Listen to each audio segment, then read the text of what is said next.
Welcome to the Masonic Influences in the Mormon Temple Ceremony video. So in 1911, the first presidency of the church actually admitted that there are Masonic characters in the temple ceremonies. This is what they said. Because of their Masonic characters, the ceremonies of the temple are sacred and not for the public. All right, so on the second slide of the video, we already have a contradiction by the first presidency. This is a statement by the apostle and in the first presidency, Anthony W. Ivins, in a book that he put out. It's called The Relationship of Mormonism and Freemasonry, which came out in the 1930s. You can see the cover of that on the right and a picture of President Ivins on the left. So he said the church was not influenced by Masonry, either in its doctrines, organization, or the bringing forth of the Book of Mormon. In this video, we're going to show you that that statement is not true. We're going to present a lot of evidence that Masonry highly influenced the sacred Mormon Endowment Temple Ceremony.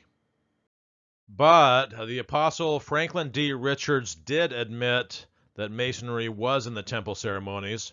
This account comes from the diaries of Rutger Clausen. And Richards says, the Lord revealed to the prophet Joseph Smith true Masonry as we have it in our temples. So the prophet Joseph Smith thought that he was restoring true Masonry when he made the temple ceremony. Masonry that went all the way back to Solomon's temple. And the temples that Joseph Smith was creating were the same as Solomon's temple. They did the same things in them, and it's totally not true, as you will see from this video. Okay, Kenneth W. Godfrey, a statement in the Encyclopedia of Mormonism. I thought this was an interesting apologetic statement. Resemblances between the two rituals, that is Mormon and Mason, are limited to a small proportion of actions and words. We're going to show that that's not true. Godfrey is being disingenuous here. In the Encyclopedia of Mormonism, it is not limited to a small proportion of actions and words. It is quite extensive, and we're going to go through those items one by one. Okay, the diaries of Leonard J. Arrington, the church historian, in a conversation with Mervyn B. Hogan, a Masonic researcher. This is an entry from 1979. He says that Hogan said that the Apostle Marky Peterson and President Joseph Fielding Smith would prefer that no Mormon history book contained any mention that Joseph Smith was a Mason, that many leaders of the church were Masons, that they had a lodge in Nauvoo, and so on. So there are certain apostles, Peterson and Joseph Fielding Smith, that basically wanted to cover up the fact that the Mormon temple ceremony stole from the Masonic rituals. So you have to ask yourself, why would they want it covered up? Why would they want no Mormon history book to mention that Joseph Smith was a Mason? Okay, the historian Richard Bushman, he's a Mormon, a little bit more honest in his book, Rough Stone Rolling. He says that portions of the temple ritual resembled Masonic rites that Joseph had observed when a Nauvoo lodge was organized in March 1842. So portions of the temple ritual resembled Masonic rites. And in another location, Richard Bushman also admits to this fact.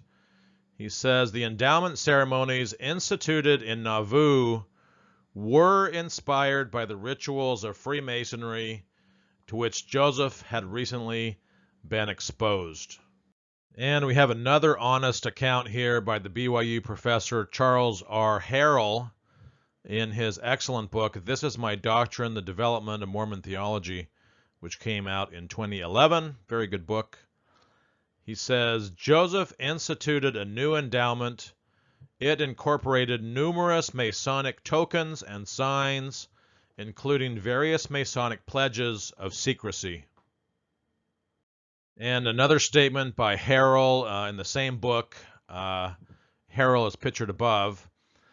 The endowment incorporated the same 5 points of fellowship, the same kinds of gruesome penalties, and the same compass and square symbols as found in Masonry.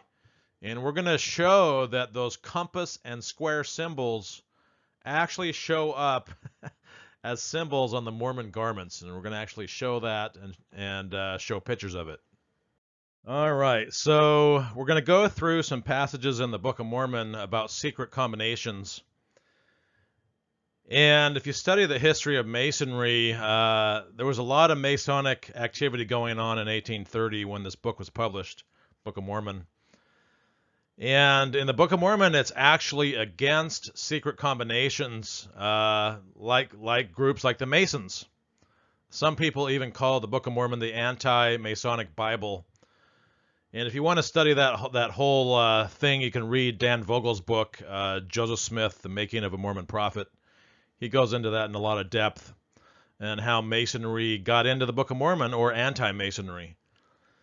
But it's interesting that the Book of Mormon is against these secret combinations, and then later on in Nauvoo, 1840s, Joseph Smith stole things from one of the secret combinations. The Masons stole a lot of their material for his temple endowment.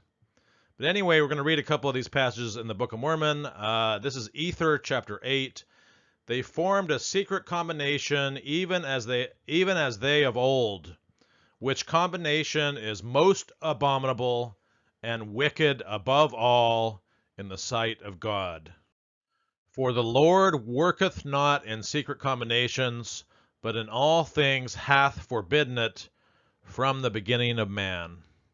These secret combinations have caused the destruction of this people. And Gerald and Sandra Tanner, in their book, Mormonism, Shadow or Reality, 2008 edition, commented on the secrecy of the Mormon Church temple ceremonies. They say, many members of the Mormon Church maintain that the temple ceremonies are sacred and not secret. That's the thing they like to say, sacred and not secret. The Mormons, of course, have a right to believe that their ceremonies are sacred, but this does not excuse the fact that they are secret. They are just as secret as the ceremonies of any other secret society. For instance, the secret societies mentioned in the Book of Mormons, which were abominable. So why then did Joseph Smith create his own secret society? And he created more than one. We have the Temple Endowment, we have the Danites, and we have the Council of 50, all secret societies. So even in the Temple Endowment ceremony, in the 1969 version, it even says that the covenants and obligations that you make in the temple are secret. That language has now been taken out. Probably in the 1990 version, but I'm not sure. So let's read this part. This is wording from the actual Temple Endowment ceremony. We desire to impress upon your minds the sacred character of the first token of the Aaronic priesthood. So there you go, it's sacred. With its accompanying name, sign, and penalty, together with that of all the other tokens of the holy priesthood. They are most sacred, there it is again, sacred. They are most sacred and are guarded by solemn covenants and obligations of secrecy, to the effect that under no condition, even at the peril of your life, will you ever divulge them. So it says the covenants and obligations of secrecy. Yes, they're sacred and secret, even according to the old Temple Endowment ceremony. But that language has now been changed, of course, because it's a little bit embarrassing. So in the modern version of the Temple Endowment ceremony, it doesn't say that it's secret. At no time will you ever divulge these things except at a certain place that will be shown you hereafter. The representation of the penalties indicates different ways in which life may be taken, and that part has been taken out as well. And H. Michael Marquardt also talks about this secrecy in his book, The Rise of Mormonism. He says, the Nauvoo Masonic Lodge, which was set up by Mormons, introduced into Mormon culture the idea to keep secrets from the uninitiated. This would make a division between church members who were knowledgeable of certain doctrines or practices and keep them from other church members. This brings with it a culture of secrets. To protect the secrets, it was permissible to lie in order to help the cause of the gospel. And they call that lying for the Lord. You can look up on YouTube a nice presentation at the Ex-Mormon Foundation, Lying for the Lord, which was a good presentation. So anyway, yeah, the culture of secrets, the permissibility to lie, the fact that certain members know certain things and others don't. Same thing goes with the second anointing. Most members of the Mormon Church don't even know that that exists. So, yeah, and the people that are not worthy to go to the temple, who don't pay their tithing, they don't even know what goes on in the temple. And the prophet Brigham Young even said that keeping secrets was important. He says that man who cannot keep his secrets in the endowment he's talking about will never be crowned in the celestial kingdom. Never, never, never. So even in the early days of the church, 1857, Brigham Young referred to the endowment ceremony and the things contained in it as secrets. Okay, and we have a contradictory statement from the church spokesman, Don Lever. I'm not even sure how to say that. Lever. Salt Lake Tribune, 1992. He's pictured above. I've never seen his picture before, so there he is, one of the most famous church spokesmen. And he gets everything that he says from the church leaders, pretty much. Anyway, he says the church strongly advises its members not to affiliate with organizations that are secret and oath-bound. Well, that's what it says in the Book of Mormon, right? But the temple endowment ceremony is a secret, and they make oaths in that ceremony. So he's basically saying, don't affiliate with the Mormon Church then. Okay, a statement by Gerald and Sandra Tanner, a couple of heroes of mine, pictured above in a 1959 picture at their wedding. They said, we feel that at least part of the temple ceremony came from Freemasonry.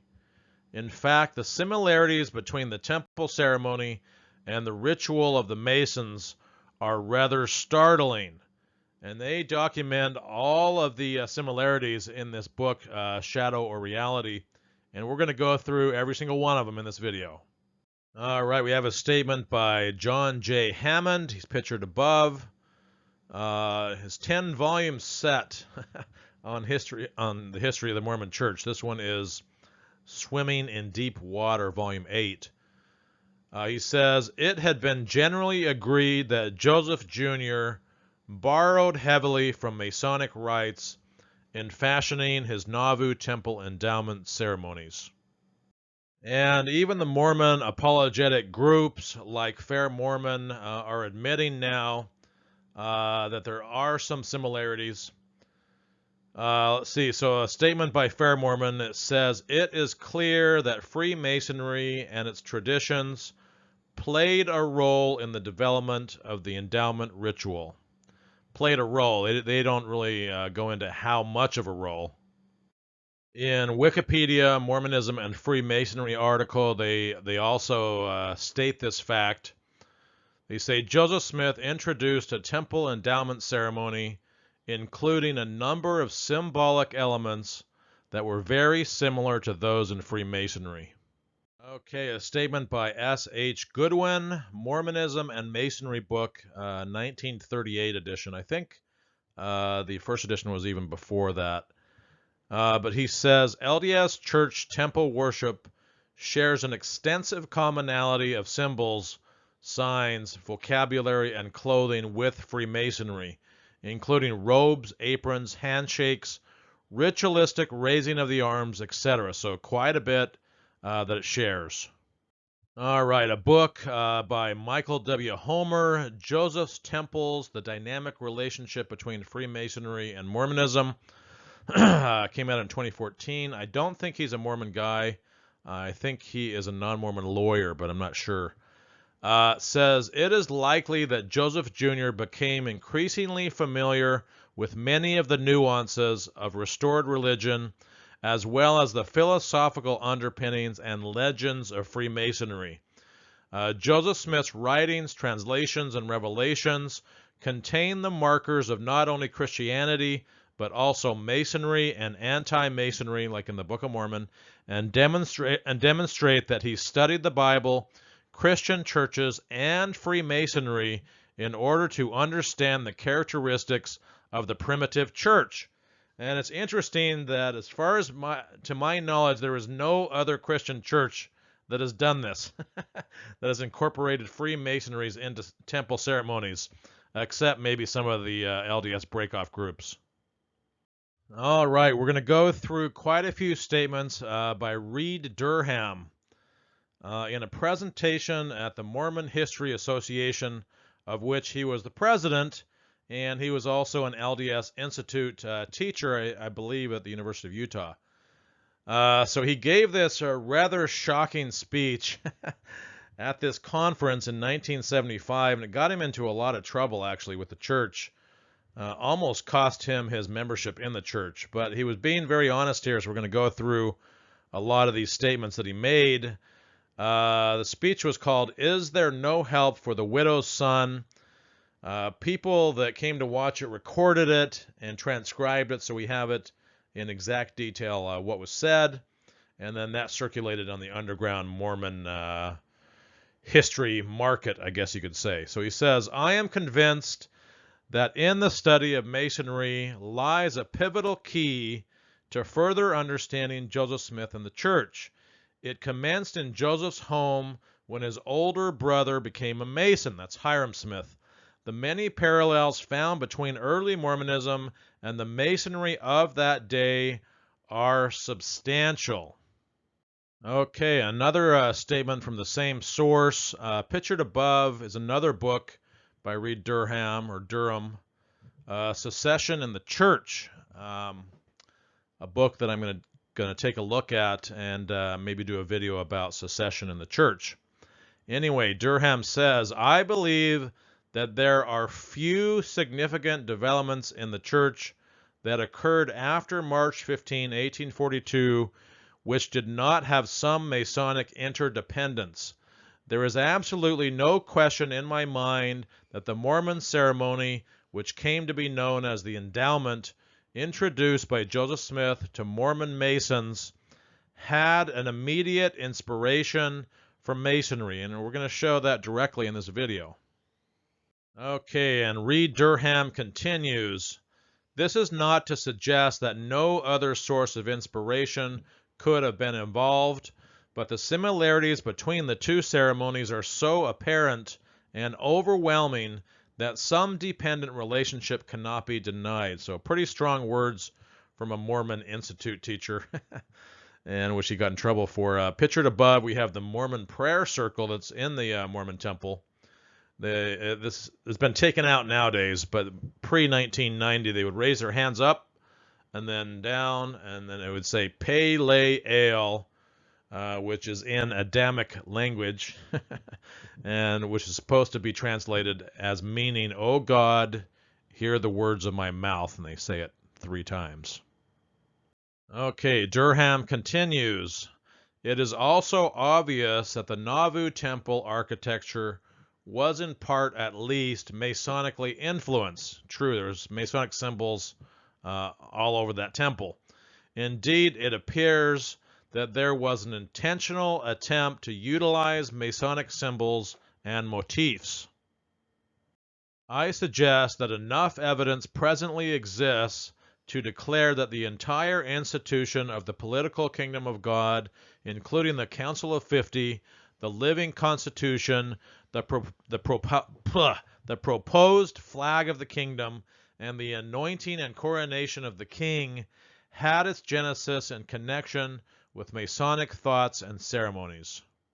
Can anyone deny that Masonic influence on Joseph Smith and the church, either before or after his personal Masonic membership? Can anybody deny it? The Masonic influence. Pictured above, this picture kind of goes with the previous slide. It was an important book by Klaus J. Hansen on the Council of 50, or the Political Kingdom of God. Is entitled Quest for Empire. Okay, so D. Michael Quinn talks about the repercussions of this speech. It was a little too honest for the Mormon brethren. Quinn says, shortly after the speech, Reed Durham was released as Institute Director by President Spencer W. Kimball. Kimball also required him to write a letter of apology and a retraction, which is kind of ridiculous. He's at the Mormon History Association. Let him speak. Okay, some statements by Fawn Brody from her book, No Man Knows My History. It may seem surprising that Joseph should have incorporated so much Masonry into the endowment ceremony in the very weeks when all his leading men were being inducted into the Masonic Lodge. Coincidence? I think not. They would have been blind indeed not to see the parallelism between the costuming, the grips, the passwords, the keys, and the oaths, all of which we will reveal in this video. And Brody continues, Joseph made free use of other Masonic symbols, the beehive, the all-seeing eye, the two clasped hands, and the point within the circle. Joseph Smith made use of all those Masonic symbols. Not a coincidence. The elaboration of the temple endowment transformed the Mormon Church into a mystery cult. So yeah, this is really the main way they distinguish themselves from Christianity. No other Christian church has these weird Masonic temple rituals, and Brody now calls the Mormon Church a mystery cult because of it. Okay, John G. Turner, the Harvard historian, Brigham Young Pioneer Prophet book. He says, Joseph Smith ushered leading male members of the church into the lodge, the Nauvoo Masonic Lodge, and he openly used the Masonic rite as an inspiration for the church's endowment ceremony. Brigham Young was one of the first 3 Nauvoo saints without prior Masonic affiliation who joined the lodge, and 2 days later he achieved the rank of Master Mason. Interesting, that's what Brigham Young did, and Joseph Smith earlier on became a Master Mason in the same lodge. There is a little bit of evidence that maybe Brigham Young did have a little bit of Masonic affiliation before this time. Okay, a statement by D. Michael Quinn, Mormon Hierarchy, Origins of Power book, which came out in 1994. This was shortly after his excommunication. So in this statement, he could be a little more honest because he was no longer a member of the church. He says the terms and format of Masonry's Holy Order Fraternity and Mormonism's Holy Order Endowment were similar, sometimes even identical, which led to later charges of plagiarism. So, being pretty honest in this one. So many years earlier, D. Michael Quinn said something different, and this is from his book, Early Mormonism and the Magic Worldview, which came out in 1987. And at this time, he was still teaching at BYU when this book came out. So, yeah, it came out in 1987. He resigned from teaching at BYU in 1988. So, you know, he kind of had to be a little more careful. And I know all about this because I went to BYU. And I had to hide my beliefs or I'd be kicked out of the university as a student even. And you know, going against the honor code. Anyway, so in this one he says something kind of different, and I think it's because, you know, he was still teaching at BYU and he was still a member of the church. He says, although there are superficial similarities of symbol and rite between Masonic rituals and the Mormon endowment, I believe that the underlying philosophy and purpose of the two were fundamentally different. So it's basically an apologetic statement in this one. Okay, a statement from the Tanners again. Joseph Smith became a Mason in Nauvoo. Many of the converts to the Mormon Church were Masons or had been Masons in the past. And who were some of these Masons who became church members? Well, the Apostle John A. Widstow tells us in his book, Evidences and Reconciliations. Many of the saints were Masons, such as Joseph Smith's brother Hiram, Heber C. Kimball, Elijah Fordham, Newell K. Whitney, James Adams, and John C. Bennett. So there was already a lot of Mormons in the church. And Kenneth W. Godfrey talks about this as well. Hiram Smith, Heber C. Kimball, and W. W. Phelps were all Masons. All right, so where did Joseph Smith learn about Masonry? Well, the Tanners tell us it was probably in the local newspapers. They say Joseph Smith probably became well informed concerning Masonry through the newspapers published in his area. The Wayne Sentinel contained a great deal about Masonry, and the Palmyra Freeman was regarded as an anti-Masonic newspaper. All right, and William J. Whalen also gives a couple ideas of where Joseph Smith got his Masonic ideas. He says Joseph Smith might have witnessed the presentation of burlesque Masonic ceremonies at anti-Masonic rallies near his home. If he did not enjoy such spectacles or hear exposés of Masonic initiations, he would have been one of the few people in that part of New York State to have escaped the pervasive influence of the anti-Masonic movement. And Goodwin also talks about this in his book. Joseph Smith lived in the very heart of the region affected by the anti-Masonic excitement from 1826 to 1830. He was familiar with exposés widely distributed at that time. Undoubtedly, he with his neighbors had often seen renouncing Masons present at a great public gathering what was alleged to be all of the Masonic degrees. So it sounds like they'd have these kind of like gatherings or revivals where they would act out the entire Masonic plays or degrees. So that's interesting. Okay, Goodwin continues. Joseph Smith lived within a few miles of the center of that excitement. And further, there were exposés and innumerable pamphlets and other printed matter dealing with this subject that were widely distributed in New York and adjoining states. So, yeah, it was pretty common at the time, a lot of pamphlets being distributed around his area. Pictured above, we have kind of a weird-looking Masonic group, probably from the 1800s. Okay, and back to the Tanners. The reader will remember that William Morgan's expose of Masonry was published in Batavia, New York in 1827. Joseph Smith could have learned a great deal about the Masonic ritual from this book. Indeed, and his endowment ceremony does resemble a lot of the aspects of what William Morgan revealed in his expose. All right, and we know that Heber C. Kimball, the apostle, had a copy of Morgan's book because his daughter said so. This is from the Women's Exponent. We know that Heber C. Kimball had a copy of Morgan's book, for his own daughter stated, "I remember once, when but a young girl, of getting a glimpse of the outside of the Morgan's book exposing Masonry, but which my father always kept locked up." Interesting. Interesting that he kept it locked up.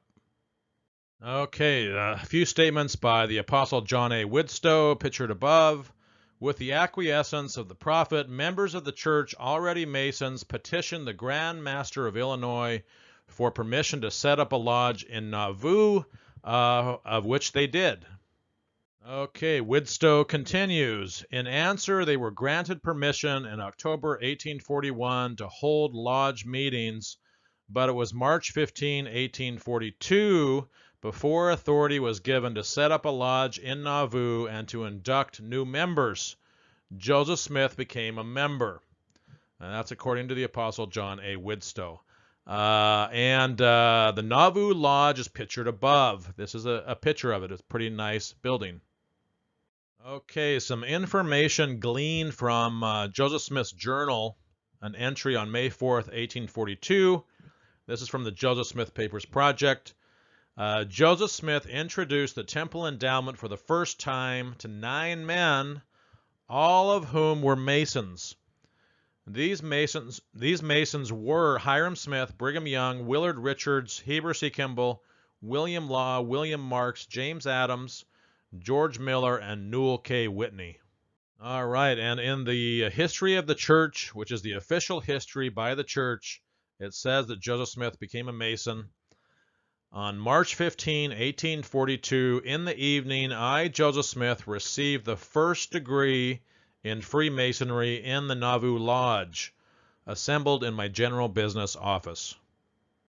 The next day, Joseph Smith stated, I was with the Masonic Lodge and rose to the sublime degree.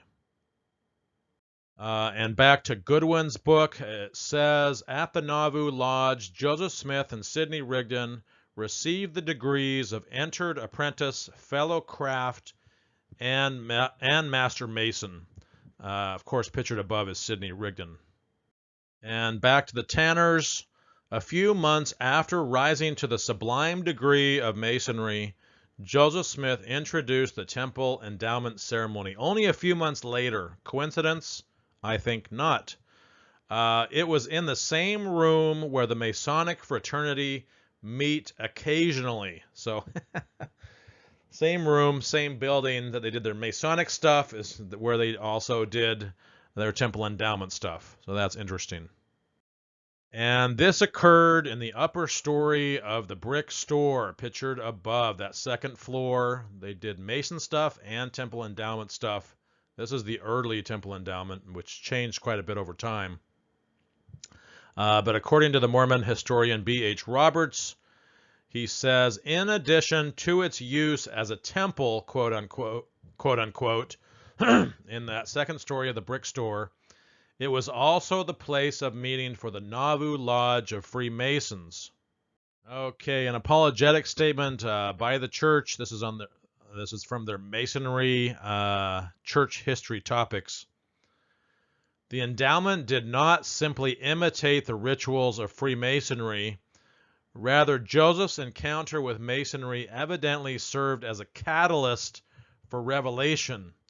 They make it sound like it's a catalyst for different information or different rites and rituals. And really, there was a lot of similarities. And in a number of cases, Joseph Smith did simply imitate the rituals of Freemasonry. We're going to show you all those things in a bit. Okay, another statement by the Apostle John A. Widstow. Large numbers of Nauvoo citizens were inducted into the fraternity. Soon the Nauvoo Lodge had more members than all the other Illinois lodges together. It became the largest in the state. So there was more Mormons than anything else in the Mormon system of Illinois Masonry. And E. Cecil McGavin talks about this in his book, pictured above. Within 5 months, the Mormons initiated 286 members in Nauvoo and 45 in the Rising Sun Lodge at Montrose, Iowa. Thus, there were more Masons in Nauvoo in a few weeks than there were in all other lodges in Illinois combined, and that's because they really weren't going through the full process. They were advancing people much too rapidly, and then the other lodges in Illinois and Iowa really didn't like that. All right, so we'll talk a little bit about the Masonic signal of distress, which was said to be used by Joseph Smith when he was in Carthage jail, hoping that the Masons in the crowd would honor the signal of distress and not kill him. It says, Joseph Smith gave the Masonic signal of distress just before he was murdered. In his book concerning Masonry, William Morgan gives this information concerning what a Mason is supposed to do in case of distress. And this is what it says in William Morgan's book, Freemasonry Exposed, 1827. The sign is given by raising both hands and arms to the elbows perpendicularly, one on each side of the head, the elbows forming a square, and you can see the Mason pictured above. The words accompanying this sign in case of distress are, "O Lord my God, is there no help for the widow's son?" Okay, a statement by John D. Lee, 1880. Right before his death, Joseph left the door, sprang through the window, and cried out, "O Lord my God, is there no help for the widow's son?" which is a Masonic cry of distress. And according to the church's own history of the church, Joseph Smith fell outward into the hands of his murderers, exclaiming, "O Lord my God," which is the first half of that Masonic signal of distress. Of course, all these pictures are of Carthage jail when Joseph and Hiram were murdered. And in the church's own newspaper at the time, 1844, Times and Seasons, it says, less than a month after Joseph and Hiram Smith were murdered, the following appeared in a Mormon publication. With uplifted hands, they gave signs of distress. They were both Masons in good standing. Boom, there it says it right there. Joseph's last exclamation was, "O Lord my God," which is the first half of that distress statement. Okay, and in McGavin's book, he said the following: when the enemy surrounded the jail, rushed up the stairway, and killed Hiram Smith, Joseph stood at the open window, his martyr cry being these words, "O Lord my God." This brave young man, who knew that death was near, started to repeat the distress signal of the Masons, expecting thereby to gain the protection its members are pledged to give a brother in distress. Okay, Zina D. Huntington Young in 1878, she was one of Joseph Smith's wives. She said, "I am the daughter of a master mason." I'm not sure who that was.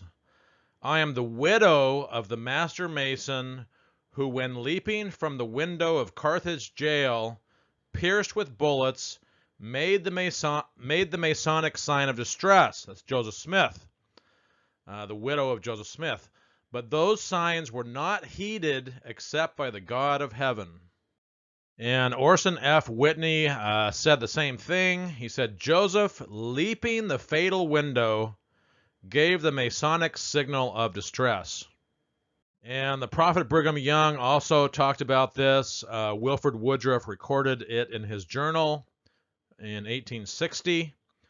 "Joseph and Hiram Smith were master Masons, and they were put to death by Masons or through their instigation, and he, Joseph, gave the sign of distress, and he was shot by the Masons while in the act." So that's the Prophet Brigham Young in Wilford Woodruff's journal. Wilford is pictured above. Okay, S.H. Goodwin again. "The observant craftsman cannot be long among the Mormon people without noting the not infrequent use made of certain emblems and symbols which have come to be associated in the public mind with the Masonic fraternity." So the frequent use of certain Masonic emblems and symbols, I guess this is in Utah. "And now and again he will catch expressions and phrases in conversation and meet with terms in literature which are suggestive, to say the least. If he should continue his residence in Utah, he will sometimes be made aware of the fact, when shaking hands with a Mormon neighbor or friend, that there is a pressure of the hand as though some sort of a grip, quote unquote, is being given." So like a Masonic grip or handshake.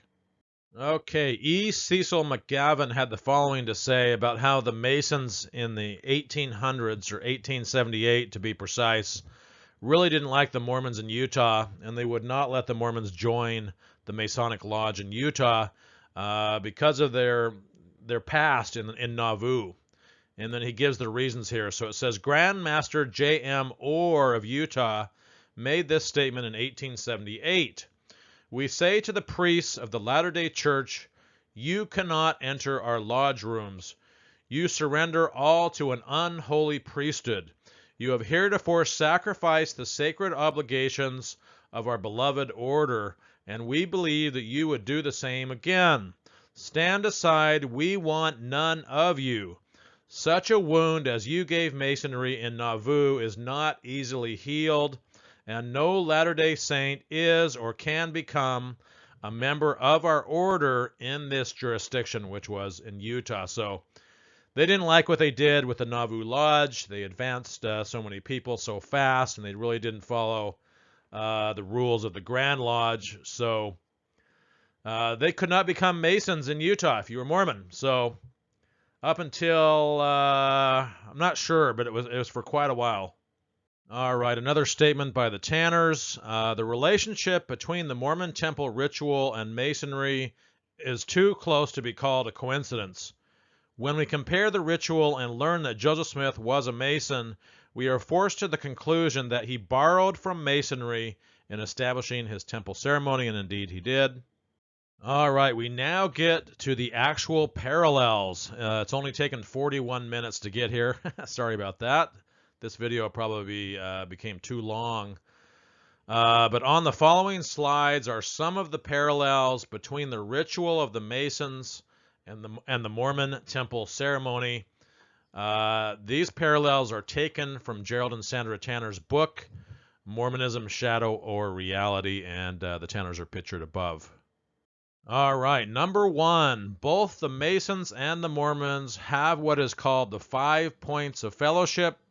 The picture above is the 5 points of fellowship amongst the Masons. It says at the bottom, Master giving the Grand Masonic word on the 5 points of fellowship. All right, so the Mormon version can be found in William M. Payden's book, Temple Mormonism, Its Evolution, Ritual, and Meaning. A very good book that came out in 1931 with very accurate representations of what went on in the temple endowment. And so we're going to use that book mostly for the Mormon point of view as far as what happens in the Mormon temple ceremonies. So the 5 points of fellowship for the Mormons are given by putting the inside of the right foot to the inside of the Lord's. And all of the red parts match up with what they say in the Mason ceremony, which is on the next slide. The inside of the right foot to the inside of the Lord's, the inside of your knee to his, laying your breast close to his, your left hand on each other's backs, and each one putting his mouth to the other's ear, in which position the Lord whispers, Lord, this is the sign of the token, health to the navel and marrow in the bones. And pictured above is like one of the only pictures I could find of the Mormon 5 points of fellowship when you go up to the veil. All right, here is the Masonic version pictured above of the 5 points of fellowship. He, the candidate, is raised on what is called the 5 points of fellowship, and this can be found in the expose by William Morgan, Freemasonry Exposed, 1827. This was actually available to Joseph Smith 3 years before the Book of Mormon came out. And it's a pretty accurate source for what the Masons do in their rituals, so we'll use mostly this along with one other book. Okay, so the 5 points of fellowship, this is done by putting the inside of your right foot to the inside of the right foot of the person to whom you are going to give the word. So that's the same as the Mormon. The inside of your knee to his, laying your right breast against his, same as the Mormon. Your left hand on the back of each other, same as the Mormon.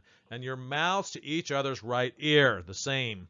In which position alone you are permitted to give the word and whisper the word Mahabone. He is also told that Mahabone signifies marrow in the bone, which is also mentioned in the Mormon version. So it's pretty close. So here's another version, the Masonic 5 points of fellowship from the 3rd degree Master Mason ritual. Masons and worshipful master, the 5 points of fellowship are foot to foot, knee to knee, breast to breast, hand to back, and cheek to cheek, or mouth to ear. So very similar. And here's what it says in Robert Morris's book, The Poetry of Freemasonry, 1884. It also talks about this 5 points of fellowship. Foot to foot teaches that we will not hesitate to go on foot and out of our way to aid and succor a needy brother, so a Masonic brother. Knee to knee, that we will remember a brother's welfare in all our applications to deity. Breast to breast, that we will ever keep in our breast a brother's secrets when communicated to us as such, murder and treason excepted. Yeah, so those you don't have to keep as a secret, I guess, if you find out about a murder or treason. Hand to back, that we will ever be ready to stretch forth our hand to aid and support a falling brother. And the 5 points of fellowship were removed from the Mormon Temple Ceremony in 1990. The church said at the time, I think, that some men were kind of taking advantage of the women getting too close, and some of the women thought that it was too sexual.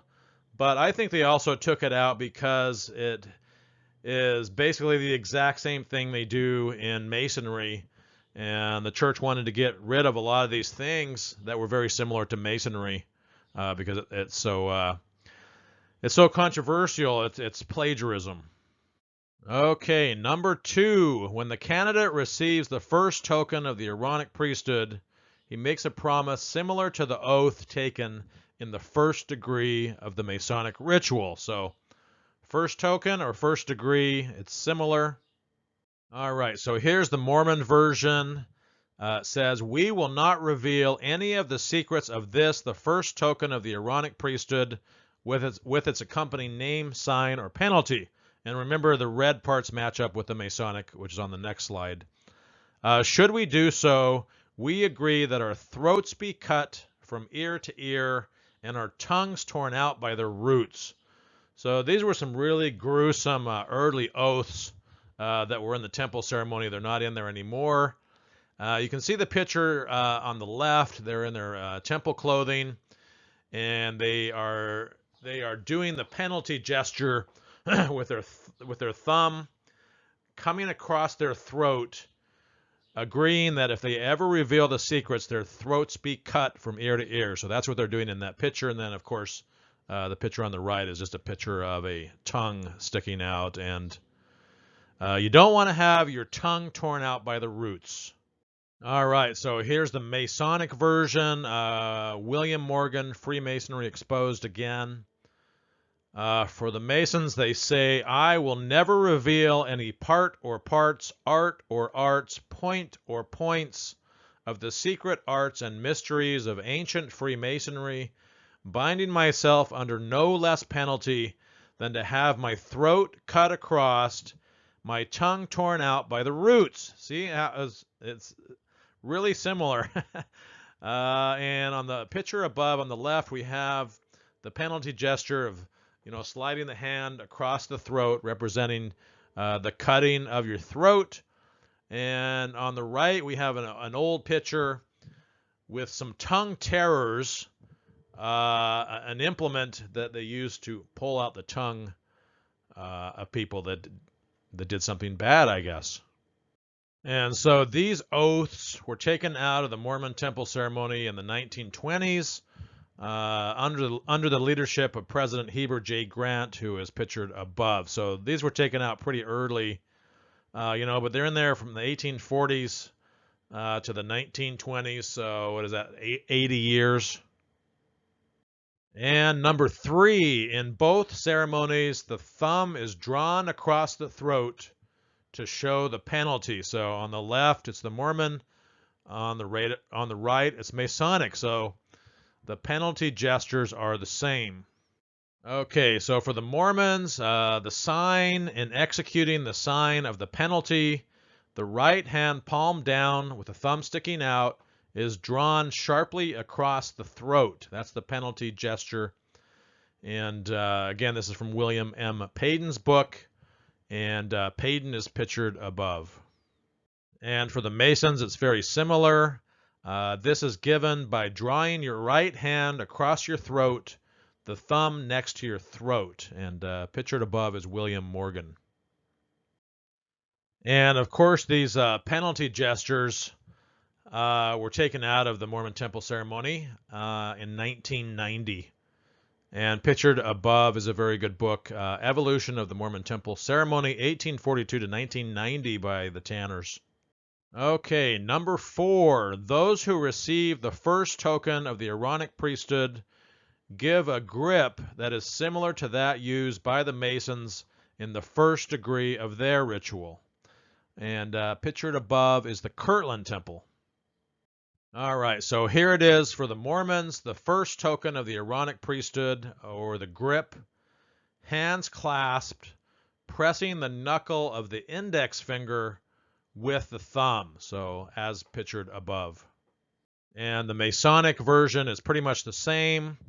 The right hands are joined together as in shaking hands, and each sticks his thumbnail into the third joint or upper end of the forefinger. So instead of pushing in with your thumb, you push in with your thumbnail, but it's very similar. And the picture is the grip of an entered apprentice. All right, number 5. Some of the wording concerning the grip is similar. All right, so here it is for the Mormons. Peter now takes Adam by the right hand and asks, Peter, what is that? And Adam says, the first token of the Aaronic priesthood. And Peter says, has it a name? Adam, it has. And then Peter says, will you give it to me? And Adam says, I cannot, for it is connected with my new name, but this is the sign. All right, and in the Mason version, there is some definite similarities. The master and the candidate holding each other by the grip, as before described. The master says, what is this? Answer, a grip. A grip of what? Answer, the grip of an entered apprentice Mason. Has it a name? Answer, it has. Will you give it to me? Answer, I did not so receive it, neither can I so impart it. So some definite similarities. All right, number 6. The oath of the second token of the Aaronic priesthood is similar to that taken in the second degree of Masonry. Okay, so here is the Mormon version. We and each of us do covenant and promise that we will not reveal the secrets of this, the second token of the Aaronic priesthood, the Aaronic priesthood, with its accompanying name, sign, grip, or penalty.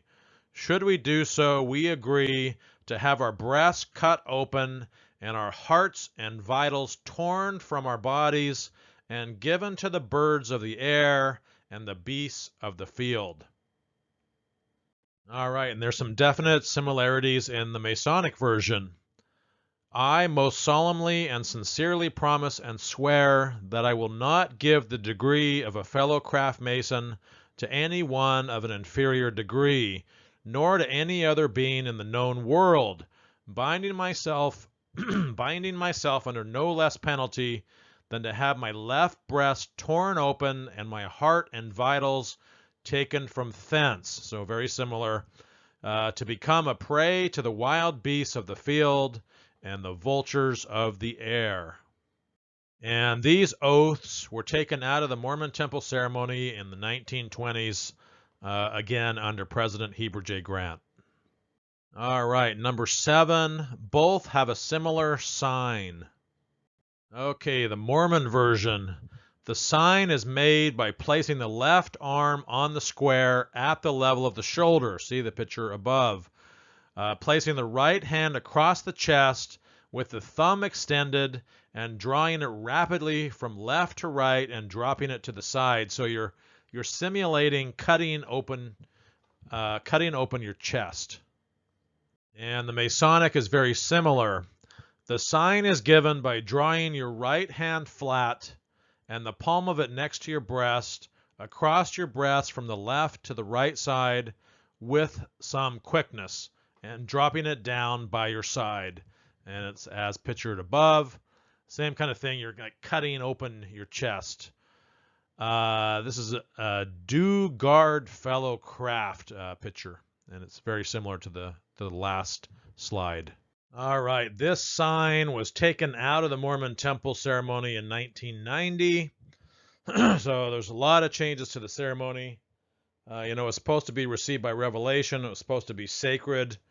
But the Mormon Church seems to change it whenever they want. They've taken a lot of the gruesome stuff out, a lot of the Masonic stuff out, stuff that was controversial to women, etc. And I'll probably make a video of all the changes from the beginning to the end. This is an interesting meme here. It's Gregory Prince, an LDS historian. He's pictured on the left. And he says, if they take the time to read their own history, they will understand that not a single significant LDS doctrine has gone unchanged throughout the entire history of the church. They've literally changed almost everything. And number 8, both have a similar grip. All right, for the Mormons, the grip of the second token of the Aaronic priesthood is pictured above.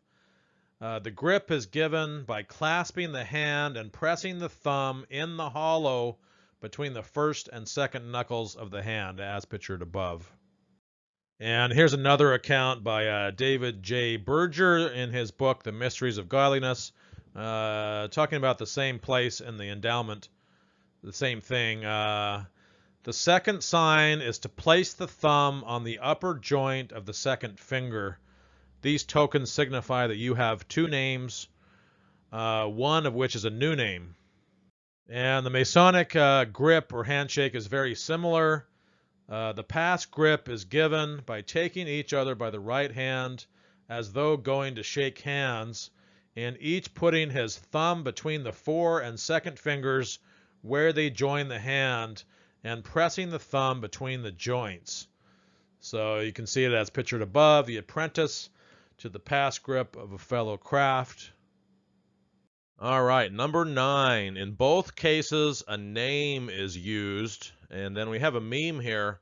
It says, your new temple name is not secret, sacred, or unique. The same 31 names are reused over and over again. You have the same name as everyone who went through that day or the same day another month. And I do believe that is the case. When I went through, I think all of the men got the name Solomon. So that was my new name. Solomon, I guess, named after Solomon's temple. All right, the Mormon version here in William Payden's book, it says the name is the given name of the candidate. I'm not sure that's accurate. This may be one area where the Payden book is not accurate because it's not your given name. It's a name that they give you when you're in the temple, a new name. Anyway, on this meme it says the new name, with this garment I give you a new name, which you should always remember and which you must keep sacred and never reveal except at a certain place that will be shown you hereafter. So that's kind of what it says in the ceremony. And in the Masonic ceremony, it says the name of it is Shibboleth. I don't know what kind of name that is, some kind of Hebrew name. Shibboleth. Okay, number 10. The promise made when receiving the first token of the Melchizedek priesthood resembles the oath given by the Masons in the 3rd or Master Mason's degree. And here's a picture of a temple. I believe that's the St. George Temple. All right, so let's go to the Mormon version of this oath.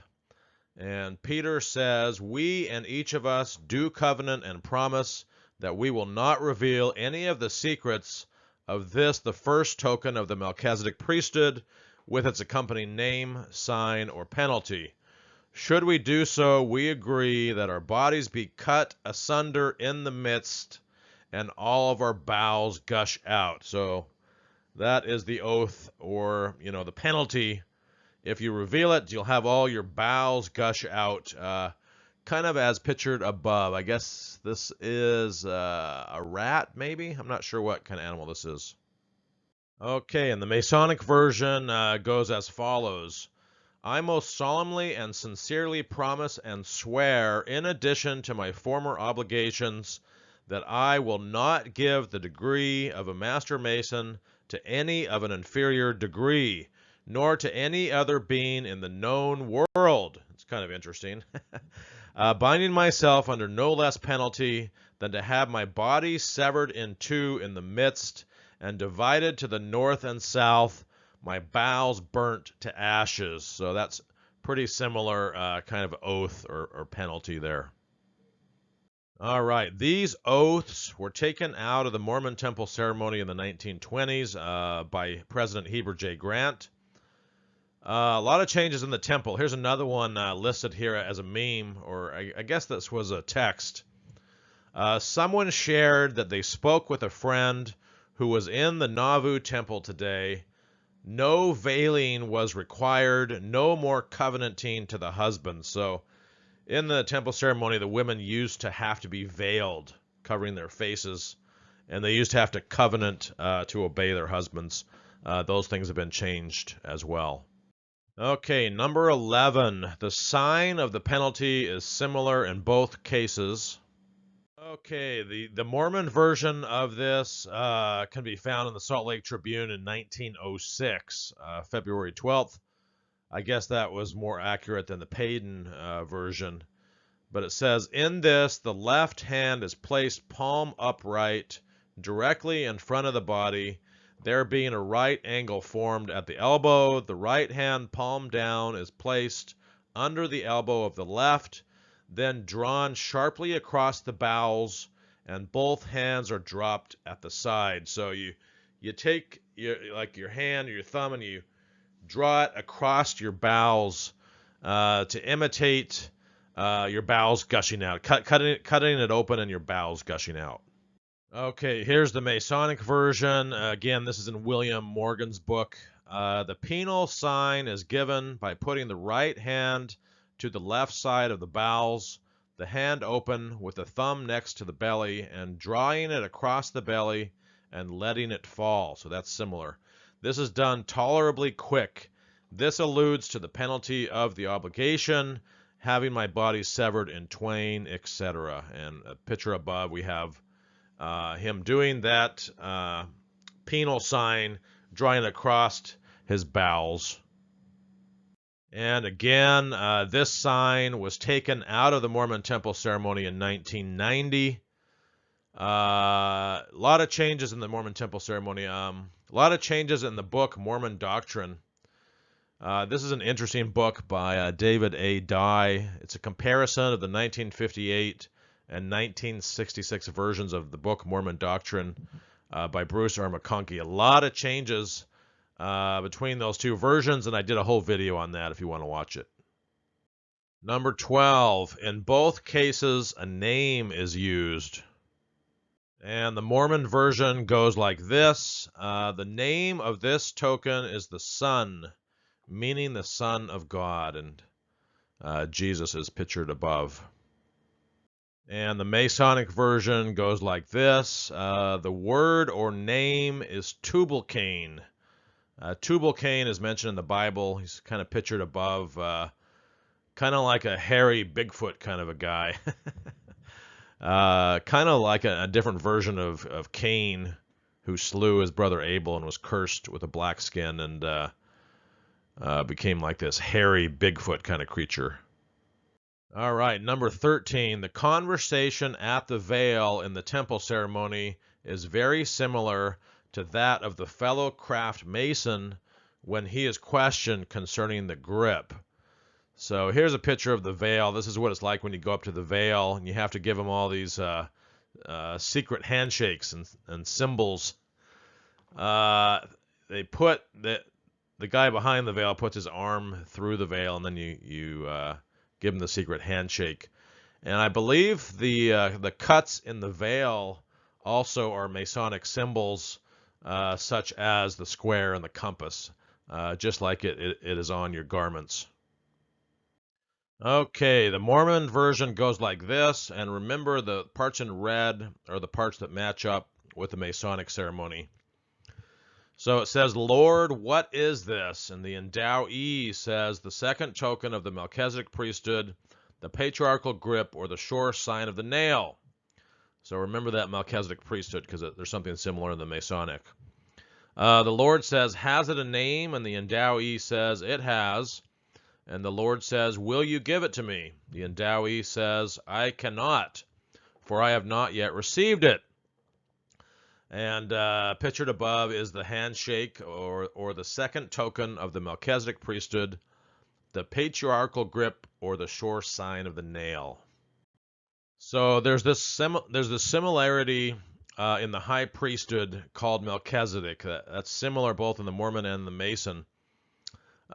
This, according to Michael W. Homer's book, he says, there are many Masonic markers in Mormonism, including a high priesthood called Melchizedek and the Kirtland Temple's purification rituals. So that idea of a priesthood called Melchizedek is similar. All right, so here's the wording in the Masonic version of the ceremony. They say, what is this? And the answer, a grip. A grip of what? Answer, the grip of a fellow craft mason. Has it a name? It has. Will you give it to me? I did not so receive it, neither can I so impart it. So a lot of similarities there. And above we have a picture of George Washington, and he was a Mason. You can see him wearing this apron with the square and compass on it, and he's got like a Masonic trowel in his hand. So quite a few presidents of the United States were Masons. All right, number 14. Both the Masons and the Mormons have a vow regarding chastity. Here's a statement by David O. McKay. Chastity is the crown of a beautiful womanhood, and self-control is the source of true manhood. And we wonder why there's so much sexual repression in the Mormon Church. All right, so here's the covenant of chastity in the Mormon version. You and each of you do covenant and promise that you will not have sexual intercourse with any of the opposite sex except your lawful wife or wives who are given you by the holy priesthood. It's interesting, except with your wife or wives. So, back in the day, they would marry more than one wife in the temple, and they would, practice polygamy in the temple. Pictured above, it says, woman's logic. A bikini is no problem on the left, but underwear, oh my God, don't look. So that's kind of an interesting idea about chastity. All right, the Masonic version goes like this. Furthermore, do I promise and swear that I will not violate the chastity of a master mason's wife, mother, sister, or daughter, I knowing them to be such, nor suffer it to be done by others, if in my power to prevent it. So they both have a covenant of chastity.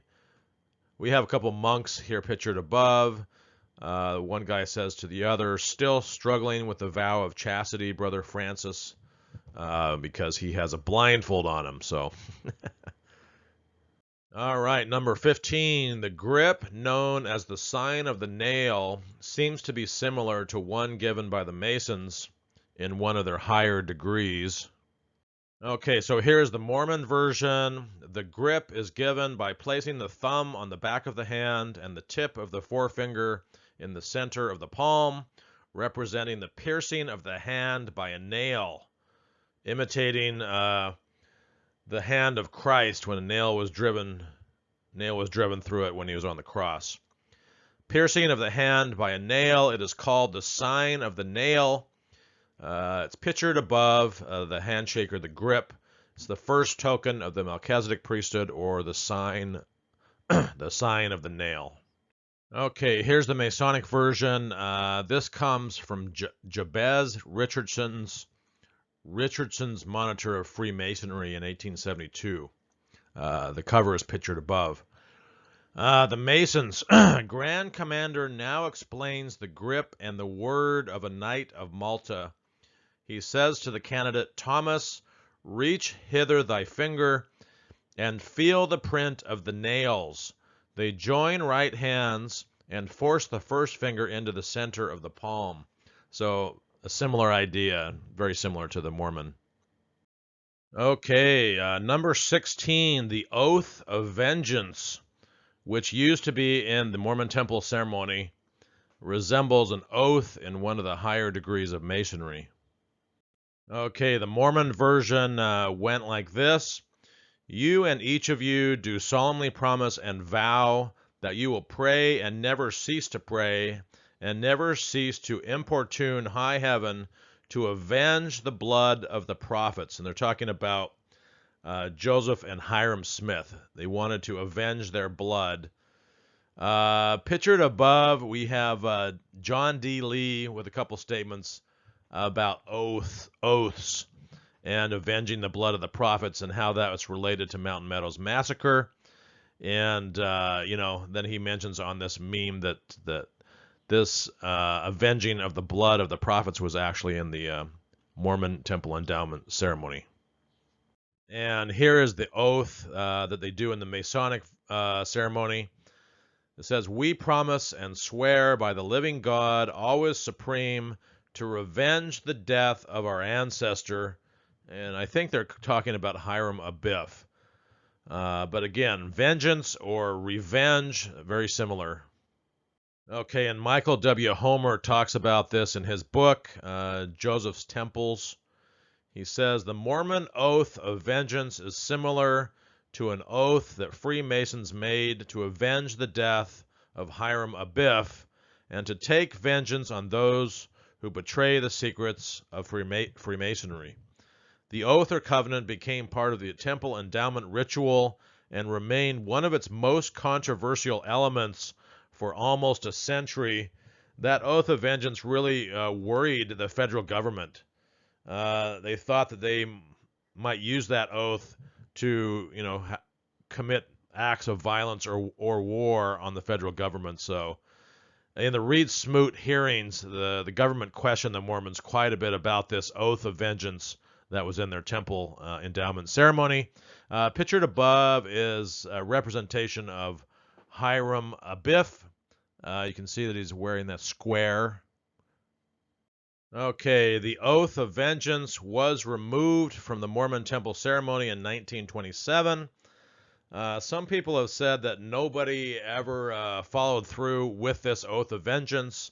The more I learn about this, the more I learn that there really was people who followed through with this oath of vengeance. You could interpret the Mountain Meadows Massacre to be that way. You could interpret the Danites to be that way. They were kind of the heavenly hitmen for the Lord, for Joseph Smith and Brigham Young to go after the bad guys, the enemies of the church. People like Wild Bill Hickman, pictured on this picture, and Orrin Porter Rockwell, doing the dirty work of the Lord. Okay, number 17. Both the Mormons and the Masons change clothing before going through their ritual. Okay, the Mormon version goes like this. The candidate being directed to these washing and dressing rooms and having divested himself of all of his clothing awaits his time in the bath. So that's interesting, divesting himself of all of his clothing. So in the early days of the church, you were totally naked and you would get into a tub similar to the one pictured above. I think this is one that they took a picture of in the Salt Lake Temple. And you would have your washing and anointing by someone of the same sex, but still you were totally naked. The candidate then retires to the dressing room where he puts on a shirt and a pair of white pants and white stockings. And the Masons version goes like this. The candidate during this time is divested of all of his apparel, shirt excepted, and furnished with a pair of drawers kept in the lodge for the use of the candidates. So a change of clothing. The candidate is then blindfolded. His left foot is bare, his right in a slipper, his left breast and arm naked, and a rope called a cable tow around his neck. Okay, number 18. Both the Mormons and the Masons use an apron. The Mormon one is pictured above here. The current one is green like this in a square with leaves on it, I guess representing the leaves that Adam and Eve used to cover their private parts. So here's the Mormon ceremony. It says Adam turning to the audience, because Adam and Eve represents the people going through. So the men kind of become Adams and the women become Eves. Adam turning to the audience, in your bundles, brethren and sisters, you will each find an apron. You will now put it on. And here's what they say in the Masonic version. The master returns to his seat while the wardens are examining the candidate and gets a lambskin or white apron, presents it to the candidate, and observes, brother, I now present you with a lambskin or a white apron. It is an emblem of innocence and the badge of a Mason. So it probably similar to the one pictured above, a white lambskin apron. Okay, here's something pretty interesting from Jim Whitefield in his book, Discarded Doctrines and Nonsense Revelations, and also by Keith E. Norman, A Kinder, Gentler Mormonism in Sunstone. They talk about the apron that Lucifer wears in the Temple Endowment Ceremony. It says, in the endowment, Lucifer wears a black apron, originally covered with various Masonic symbols. Now it is plain black.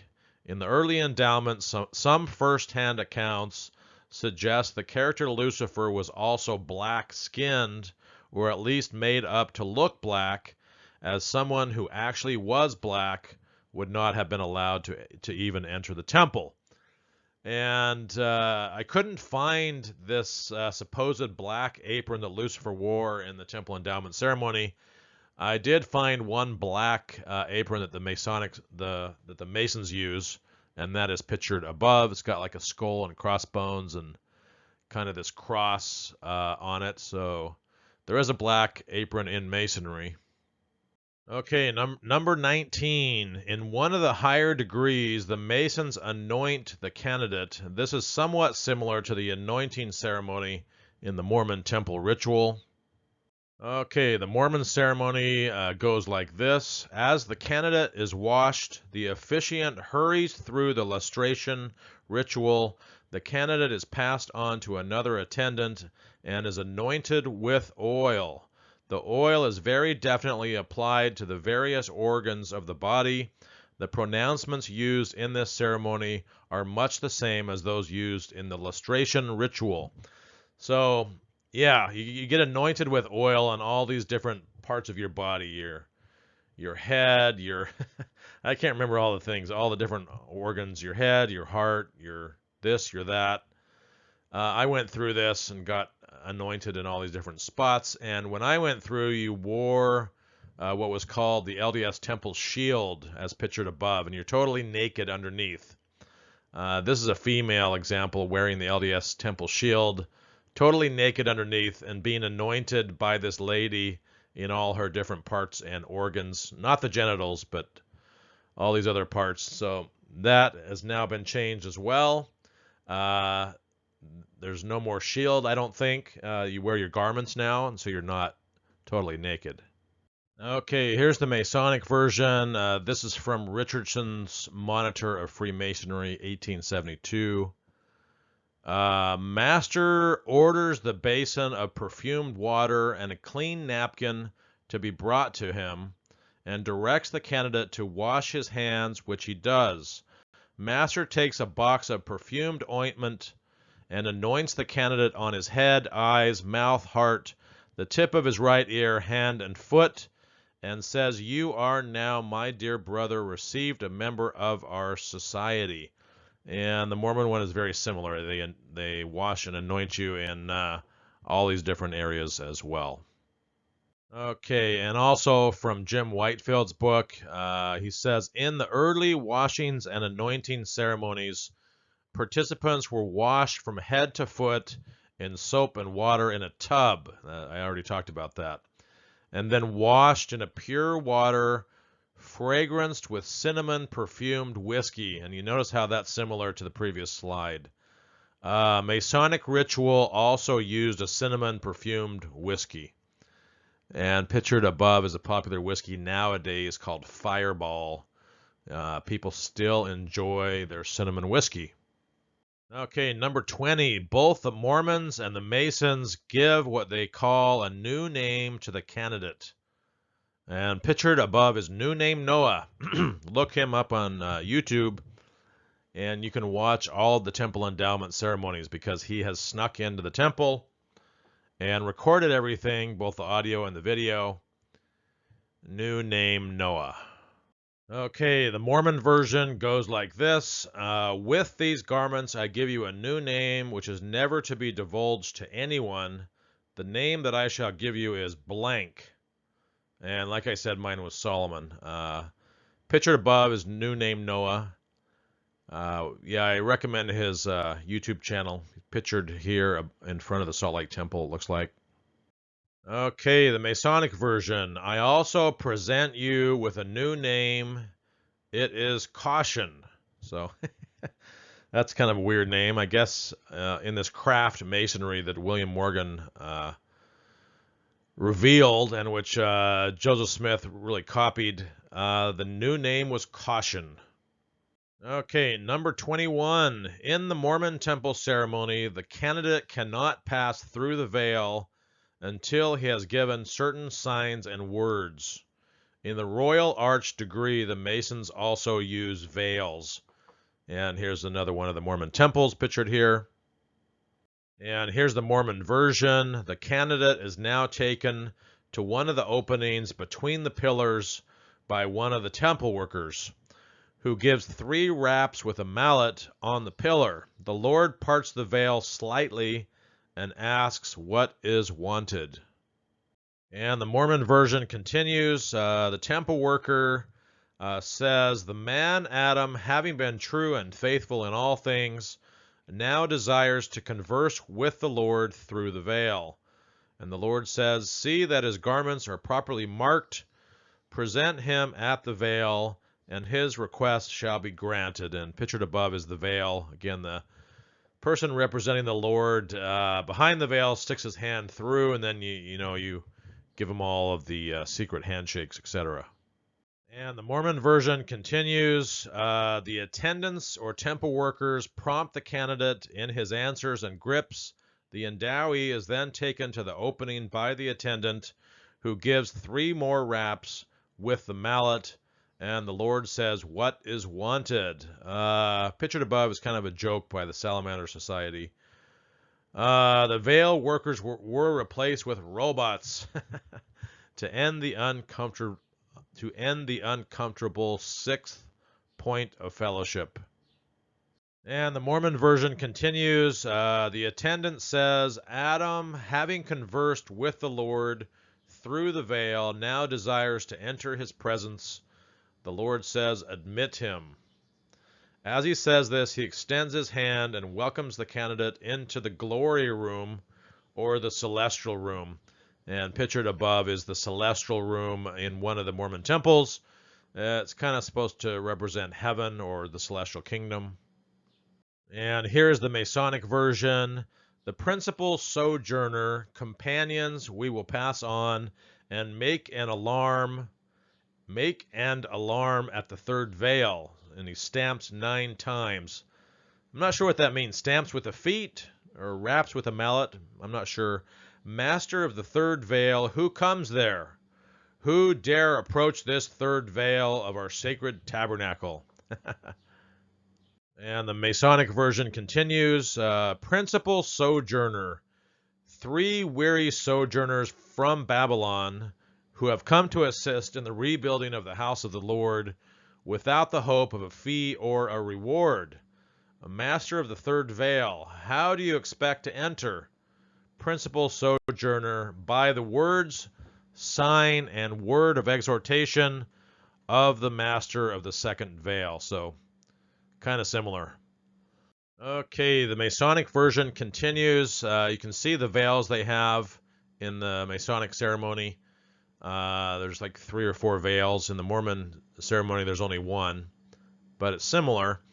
Master of the 3rd veil, give them. Principal sojourner Shem, Japheth, and Adoniram, thrust his hand into his bosom as master of the second veil had done. Master of the third veil, they are right. You can enter the third veil. The candidates enter. Okay, number 22. In the Mormon Temple Ceremony, a man represents Adam. The Masons also have a man who personates Adam in the degree of the Knight of the Sun. Okay, the Mormon version, Elohim. This man who is now being operated upon is Michael. When he awakes, he will be known as Adam. So, known by a different name in the pre-existence. And then when Adam comes to the earth, his name changes from Michael to Adam. So it might be similar for us according to the Mormons. Okay, in the Masonic ceremony, thrice puissant Grand Master representing Father Adam is stationed in the east. Okay, number 23. In the Mormon Temple Ceremony, a man represents God. In the Mason's Royal Arch degree, a man personates the deity. Okay, the Mormon version.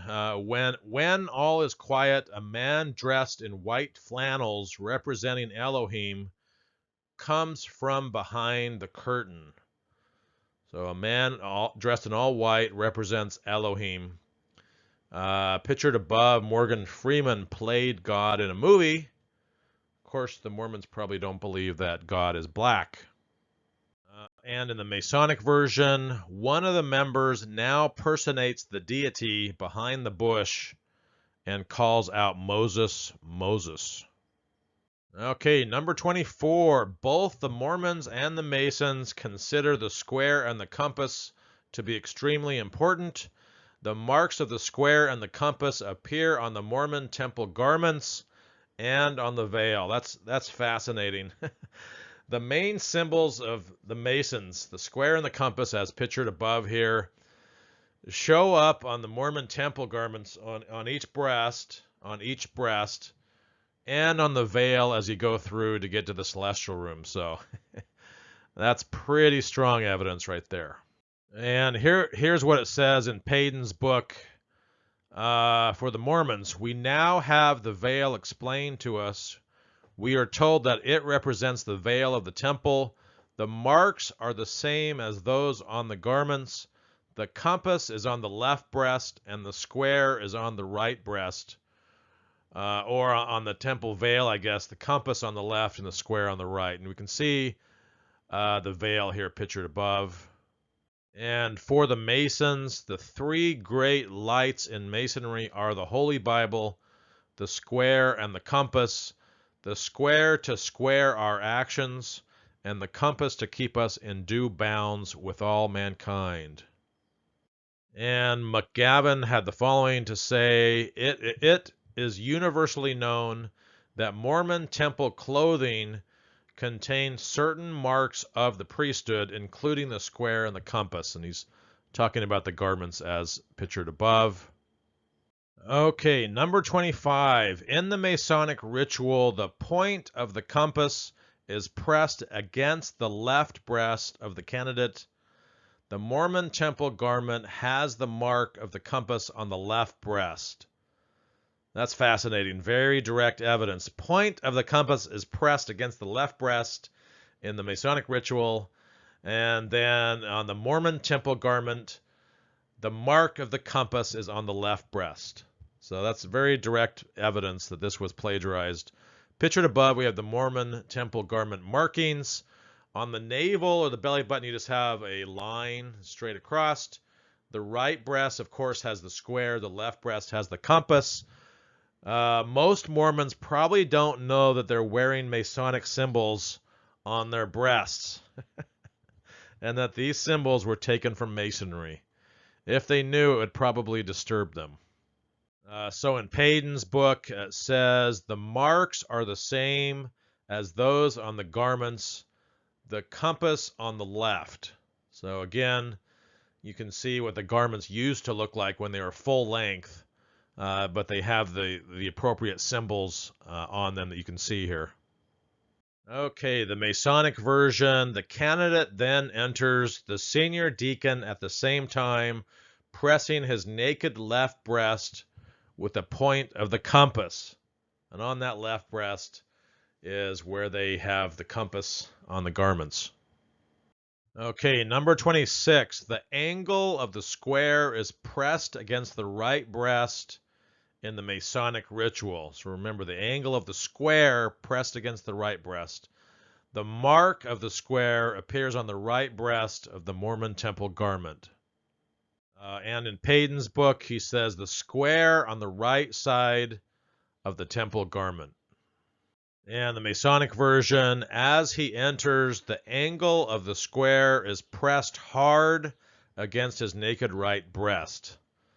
So the square on the right breast in the Mason ceremony and on the garments. And here's a picture I found of this. Symbols of Freemasonry sewn right into the garments.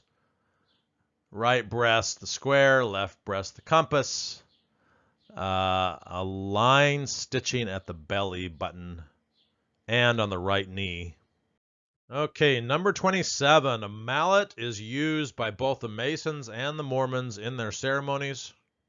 In the Mormon version, one of the temple workers gives 3 raps with a mallet to summon the Lord to the veil. And in the Masonic version, he gives a rap with the common gavel or a mallet. Another similarity between the two ceremonies is the prayer circle. So pictured here, you see them gathered in a circle. They're gathering around an altar in the Mormon temple. Left elbow on the right shoulder of the person next to you, man, woman, usually husband and wife, around in a circle. And in the prayer circle, they give the secret handshakes to each other, the people next to them. And David Berger, in his book, The Mysteries of Godliness, talk about this being very similar to the Masonic rite. They also have a prayer circle. So he says, other similarities with Masonic rites include the prayer circle, which required Masonic initiates to assemble around an altar, place their left arm over the person next to them, and join hands, just like they do in the Mormon Endowment. So we know where Joseph Smith got that. All right, let's talk about some Masonic symbols that actually show up on Mormon temples. The left picture up above is the Nauvoo Temple, and it has the sun on it, which is a Masonic symbol. The right 2 pictures have the moon and the stars on the Salt Lake Temple. Those are also Masonic symbols. And on the Salt Lake Temple, it says holiness to the Lord. That is also a Masonic saying. The clasped right hands show up on the temples. That's also Masonic. The Masonic all-seeing eye shows up on the Mormon temples. The Masonic Alpha and Omega saying also shows up on the Salt Lake Temple. And the symbol of the beehive, which is actually a Masonic symbol as well. This can be found all over the place in Utah. I believe it's on the Salt Lake Temple. It's on the Lion House. It's on door handles inside the Salt Lake Temple. So that representing the industry of the Mormons is all over the place. And there was actually a weather vane on top of the Nauvoo Temple. And as part of that, they had a square and compass. If you see that rod kind of going up and holding the angel there. I'm not sure if that's supposed to be the angel Moroni or just a general angel. But if you see that rod going up through the angel, you'll see the square and the compass right on the weather vane that was on top of the Nauvoo Temple. So that's pretty interesting. Okay, something mentioned in Wikipedia about the Salt Lake Temple. This is pretty interesting. It says early plan drawings of the Salt Lake Temple show the Masonic arrangements of a compass and a square placed around the 2nd and 4th floor windows, but the plans were changed during construction. Pictured above, you can see some of the plan drawings. I looked through all the drawings that I could to try to find this in the drawings I wasn't able to look through all the drawings and I didn't find it, but there's plenty of sources documenting this, that in the early planned drawings of the Salt Lake Temple, there was a compass and square. All right, so I got this statement by Kathleen K. Milanakos in her book, Secret Combinations, Evidence of Early Mormon Counterfeiting. She says, in Salt Lake City, Brigham Young would splash Masonic symbols all over the temples, the cooperatives, the church meeting houses, newspaper mastheads, hotels, residences, money, and seals. So they use Masonic symbols all over the place in Utah. Okay, statement by the Apostle John A. Widstow, kind of a cryptic statement. He says that there are similarities in the services of the temple and some secret organization may be true. What's he talking about? The services of the temple, similarities with some secret organization. Oh, is it the Skull of Bones organization at Yale? No, we have all the evidence. We know it's the Masons. Okay, a statement by BYU professor Hugh Nibley. What is a temple? 1968. He's pictured above. He says, among the first to engage in the Latter-day Temple work were many members of the Masons, whose rites present unmistakable parallels to those of the temple. And in the diary of Benjamin F. Johnson, he's pictured above, he was an intimate friend and associate of Joseph Smith. In that diary, it is recorded that Joseph told me that Freemasonry was the apostate endowment, as sectarian religion was the apostate religion. Elder Heber C. Kimball, who had been a Mason for many years, related that after Joseph Smith became a Mason, he explained to his brethren that Masonry had been taken from the priesthood all the way back to the time of Solomon's Temple and maybe even all the way back to Adam.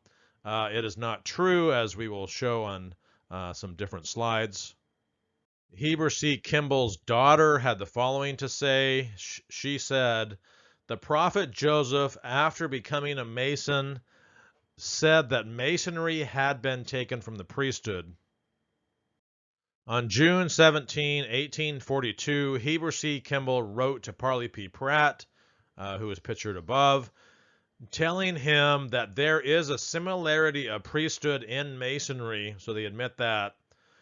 Brother Joseph says that Masonry was taken from the priesthood, but has become degenerated, but many things are perfect. Okay, in 1858, Heber C. Kimball said, we have the true Masonry, that is the Mormons. The Masonry of today is taken from the apostasy which took place in the days of Solomon and David. They, the Masons, have now and then a thing that is correct, but we have the real thing. In other words, a lot of the Masonic ceremony was corrupted since the days of Solomon. Okay, Brigham Young, photographed in the early 1850s with a Masonic pin in his lapel, is reputed to have called the temple endowment ritual the Celestial Masonry. And you can see that pin blown up on the right. I got this statement from John L. Brooks, a very good book, The Refiner's Fire.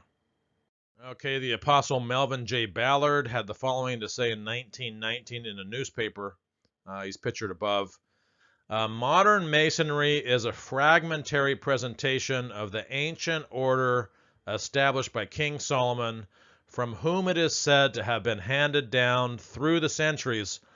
This is not true. The rites that they did in King Solomon's temple were completely different than what Masons performed in the 1700s and 1800s, of which Joseph Smith copied. Basically, the King Solomon's temple was all about animal sacrifice and not these Masonic rites. Okay, the Apostle Melvin J. Ballard continues. This is 1919. King Solomon Temple pictured above. Frequent assertion that some details of the Mormon temple ordinances resemble Masonic rites led Melvin J. Ballard to refer to the subject. He added that he was not sorry that there are such a similarities, or he was not sorry there was such a similarity, because of the fact that the ordinances and rites revealed to Joseph Smith constituted a reintroduction upon the earth of the divine plan inaugurated in the Temple of Solomon in ancient days. Well, like I said, the rites and rituals they did in the Temple of Solomon were completely different than the Masonic rites. And the Apostle Ballard continues, Masonry is an apostasy from the ancient early order, just as so-called Christianity is an apostasy from the true Church of Christ. And again, here's a different angle for Solomon's Temple. And the Mormon writer E. Cecil McGavin basically said the same kind of thing. He said, since some of the Masonic ritual has descended from Solomon's time, altered and corrupted by the passing centuries, should one be surprised to find a few similarities, just a few, come on, a few similarities when the temple ritual is again established. Okay, McGavin continues, if the facts were available and the original sources extant, it would doubtless be apparent that everything in the ritual of the Mormons that the Masons say was taken from their ceremonies dates back to Solomon's time. That is not true. You can see the inside of Solomon's temple here in that big fire in the middle. That was for burnt offerings or animal sacrifices, and that's largely what they did in there. Okay, and Jeremy Runnels makes a very good comment here in the CES letter. He's pictured above. If Masonry had the original temple ceremony but became distorted over time, why doesn't the LDS ceremony more closely resemble an earlier form of Masonry, which would be more correct, rather than the exact version that Joseph Smith was exposed to in his March 1842 Nauvoo, Illinois initiation? Very good question. Joseph Smith copied the version that was in practice in the 1800s, not some really old ancient form of Masonry. And Jeremy continues, Freemasonry has zero links to Solomon's Temple. I'll read that again. Freemasonry has zero links to Solomon's Temple. Solomon's Temple was all about animal sacrifice. Freemasonry has its origins to the stone tradesmen in medieval Europe, not in 950 BC Jerusalem, which is way long ago. Stone tradesmen, what is that? They go back as far, 1300s, 1400s, at least maybe their documents.